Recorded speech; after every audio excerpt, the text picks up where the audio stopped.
y'all, my name is Shirley Raines. I'm a makeup artist and an activist, and this is how I work it. I'm gonna take y'all through 24 hours of my beauty and wellness routine. I've been doing Beauty to the Streets going on 6 years now, I believe. You know, Beauty to the Streets is a nonprofit organization that brings beauty to the streets of Los Angeles, Skid Row. We've done makeup for countless women. And then the number of homeless people we fed over the last 6 to 7 years has been astronomical. I know we do 500 every single Saturday and another 450 on Tuesdays. Times that, times 4 times a month, times 12. It's been a lot. Over the years, it's been a lot. What time do you usually wake up?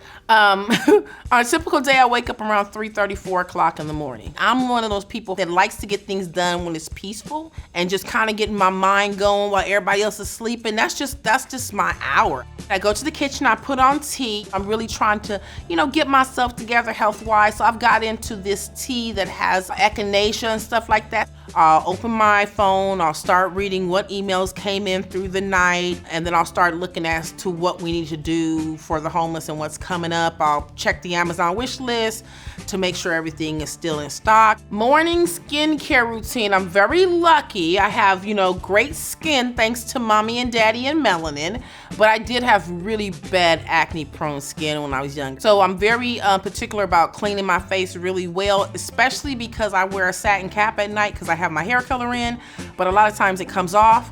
So hair color gets onto my pillowcase, which I know sometimes gets into the pores in my skin. I use my Neutrogena soap. As you can see, it's almost gone, child. I almost freaked out. I was like, oh my God, I gotta get more Neutrogena soap. And I feel like this within itself pulls everything out. I don't really typically need an astringent because that tends to dry my skin out. And then after I do that, I always go in, and I've been using this probably, no lie, 10 years. The Aveeno Clear Complexion Moisturizing Lotion, because it also is good for acne prone skin. And then I go in with one of my newer finds, which I love, Dr. Barbara Stern skincare. And I was gifted a set of hers. And it comes for women with dark complexion. And I really started noticing how some of my dark under eye circles were disappearing with this brand. So I'm known in Skid Row for wearing my fluffy sandals, and my heels are always out and they're extremely dry. This Eucerin Intensive Repair is so bomb. As soon as I get up in the morning, I put this on my feet, my heels, and I put a pair of socks on. I bleach my hair once a week, which I know could be extremely damaging, but I'm willing to take that chance because I'm living on the edge now. I had dreadlocks in my hair with locks in my hair for 20 years. If I have enough time, sometimes I like to film my TikTok videos, so I will put up my ring light and film the process of doing my makeup for a Saturday. It usually takes me about an hour and a half to do my makeup.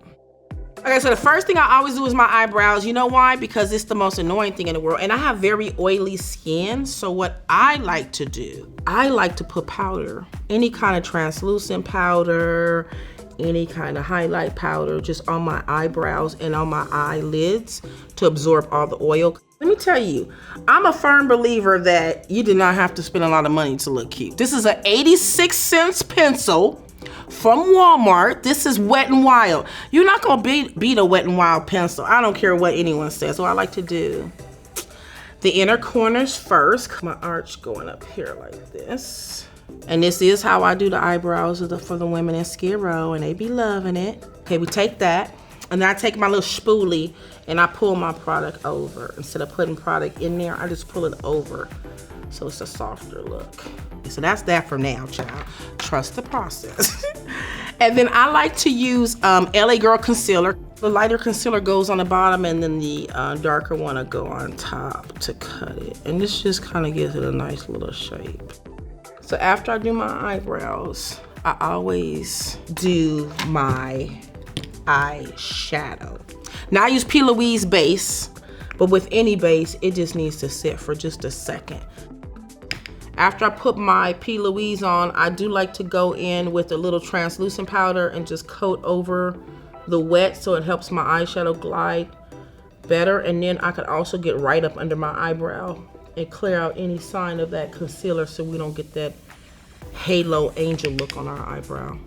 This is the thing, I've gone through so many eyeshadow palettes, it's not even funny. This one, the pigmentation on this one is just crazy. So just for today, I guess we'll just do pink just because my hair is pink. I was always into something that didn't fit the norm, you know what I mean? Especially being a woman of color, I was told so many times what wouldn't look right on my skin, you know what I mean? Oh, you can't wear purple, or black women don't look good in yellow and orange.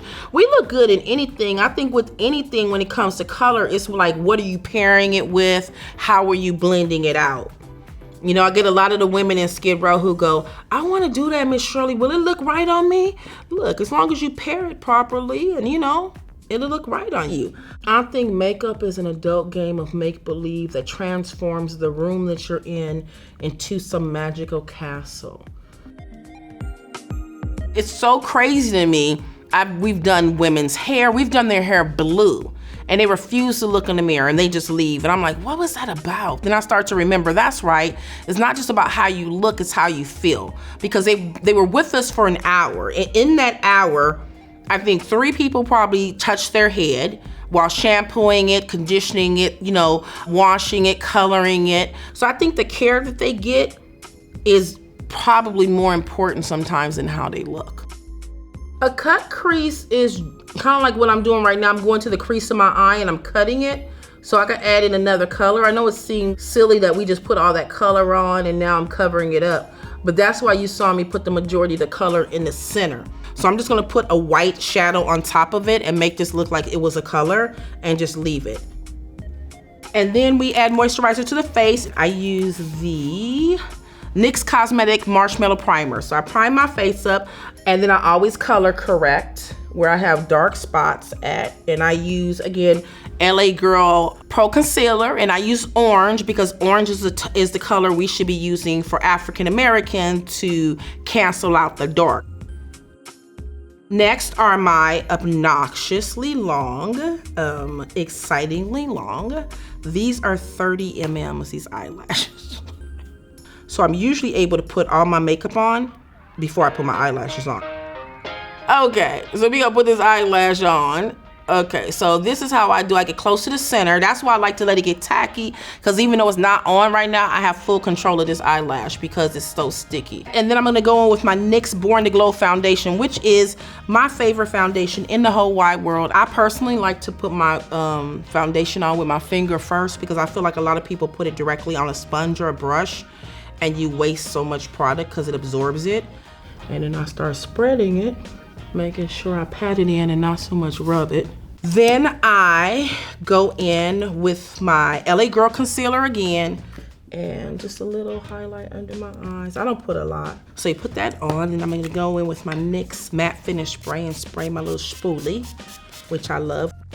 Then I put a little, just a little powder. I have fine lines under my eyes, so I try not to put too much powder under there because you don't want to really show the fine lines. And then we do I don't really do a lot of contouring, but I just do a little bit just to, you know, put some color back in. So I just do a little line here, one there, and I'll just do a little here. I don't do too much here. And then a little blush, just on the cheekbones. This is Urban Decay. I used to love Urban Decay products too back in the day. And then a little mascara on the bottom lashes. Sometimes I do the top. I usually do the top with mascara if I'm putting a wing liner on there. If I'm not putting a wing liner, I don't put mascara on the top.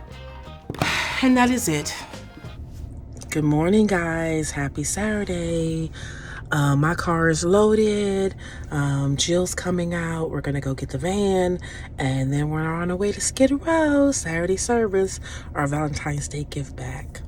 After I do my makeup on Saturdays, around 4:30, 5 in the morning, I start running the water, and we have 8 5-gallon big old insulated bags that keep water warm. That usually takes me about an hour to fill up all 8 bags with hot water, drag it through my apartment, get it to the front, get it to the wagon, get it to my car, load it up so we can wash hair. That's the water we use to wash hair on Saturdays. I go pick up my team member Jill, who lives around the corner from me, and we proceed to the warehouse. And then we're out to Skid Row to meet the caterers who get there about 4 o'clock in the morning and start setting up cooking. Our morning greeting.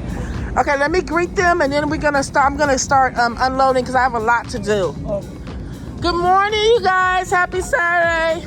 A lot of people caution me on self-care and what do I do to take care of myself. I don't know how to tell people this is my self-care. I'm already prepared for what I'm going to face, and I already know it has nothing to do with me. It has everything to do with them. They're gonna take it out on me, but it's not my issue nor is it my problem. So I can go in there with a better mindset. I don't really have to prepare myself. Life has already done that for me. Get to Skid Row at 7 a.m., but we probably have 50 people in line at that time. It's gonna go up to like 500, and then my team members start pulling up and we begin to unload the van. We begin to transform a corner into like a mini mall. We set up a hair washing station with 2 shampoo bowls, 2 shampoo chairs that the feet extend out. We also have full barber chairs. The barbers can put their clients on while they cut hair. We have cordless clippers, which I purchased and I charge them at my house. We use no water, no electricity, no resources from the city. Everything we use comes from my house to the warehouse. We begin to set up the giveaway tables, which give away tents, sleeping bag, blankets. My team jumps in and starts preparing the bags that the people get every Saturday, which has Bomba socks in there. They have all kind of hygiene, some snacks for later. And everybody's out there, we playing music, and then we open up the line about 9 o'clock. People start coming through. We get 500 people. We run out of food. People come and ask for food, but yes, we do run out. We typically always run out of water. We're not able to wash all the heads that we need to get through, or my barber's backs can't take it from standing over 5 hours out there. So we're usually done with all our services probably around 12 and 12:30. I do one makeup every Saturday. I'm trying to do one face every Saturday now. For Valentine's Day, we always try to do something special for them for the holidays because we want to celebrate with them. You know, outside of Saturday services, I have built, I'm like the mother in this particular area. By no means am I or we the only people that come out and service Skid Row. A lot of young girls call me mom. I have a relationship with people to where if I don't show up or if something goes down, they'll DM me on social media and be like, Shirley, FYI, this happened last night. Be careful when you guys come. The most money we've brought in, we're gonna bring in so far, will have come from the CNN Hero win. Other than that, we have been fully funded 6 years by the kindness and generosity of social media followers. After we pack up at 12:30, that is it. My team typically goes to a restaurant around the corner and we relax. We order chicken fingers, we share French fries, we talk about the day, we discuss, what we're gonna do next week, if there's anything we need to change. I take the van back to the warehouse and then I start editing videos because I'm going live while we're out there. My supporters are a huge part of what we do. And then the next morning it's back at it for me because now I need to be prepared for Tuesday's feed.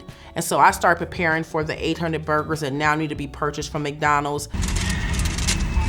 Close to $1,200 to get this done every Tuesday just for the burgers. The cost for us to feed are $22,000 a month. We just did the calculations. It's $4,000 every single Saturday. I'm never done working. I'm always working. You know what I mean? If I'm not working, I'm working. I think I'm always on Amazon looking for the next greatest find to make the homeless life better down there. As soon as I get in the house, I start taking my makeup off. I relax, I get my fresh face going. For my nighttime skincare routine, taking off my makeup, I do like the Neutrogena makeup wipe remover. And then I use the Neutrogena face soap to deep clean and take all the product out of my face. I suffer from pilly lips, so I do like that. Jason Wu has this little lip mask type of thing, and I'm loving it. And then there are days where I don't want to do anything. I don't want to talk to anyone. And I'll put my phone on do not disturb. I'll call my kids first and tell them, hey, mommy's gonna put her phone on silent. If it's an emergency, send me a text. I'll check my text messages. And then, I'll watch a Netflix show, or I'll go to Vegas and get a room that has a balcony and, sit in a jacuzzi. Self-care can just change. It's whatever makes you feel good for that day. It's been an amazing day, you guys. It's been so busy. So I'm gonna call it a night. This is Beauty to the Streets, signing off. And how does it knowing so many people consider you a hero? Well, that's silly. Listen, how in the world am I a hero because I'm feeding people who are hungry, or loving somebody that don't feel loved, or giving somebody clothes that's cold? Like, how? That's the problem with this world. How is that a hero mentality? That's a human mentality. I'm sure there's something I can do that I would consider myself a hero, but I haven't did it yet. Maybe not throwing in the towel. I consider myself a hero from overcoming that. But all this other work, this is not a hero. This is just humanity at its finest, hopefully. I want to do something right.